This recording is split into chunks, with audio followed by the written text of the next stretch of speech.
Natural hair dye.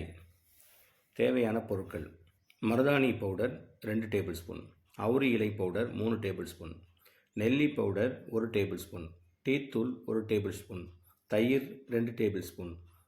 செய்யும் முறை: ஒரு பாத்திரத்தில் 1 டம்ளர் தண்ணீர் ஊற்றி டீத்தூள் போட்டு நன்றாக கொதிக்க விடவும். பின் வடிகட்டி டிகாசனை வைத்திருக்கவும். ஒரு பவுலில் மேற்சொன்ன 3 பவுடர்களையும் போட்டு நன்றாக கலக்கவும். இதில் தயிரை ஊற்றி கலக்கவும். பின் சிறிது சிறிதாக டீ கசாயத்தையும் கலந்து கலக்கவும். பேஸ்டாக வரும் வரை கலக்கவும். பின்னர் ஒரு வெள்ளை துணி போட்டு மூடி 1 மணி நேரம் ஊற வைத்து விடுங்கள். அவ்வளவுதான், நேச்சுரல் ஹேர் டை தயார். எண்ணெய் இல்லாத முடியில் பூசி 1 மணி நேரம் கழித்து மிதமான ஷாம்புவால் அலசி விடுங்கள். 1 மாதம் வரை இந்த நிறம் நீடிக்கும்.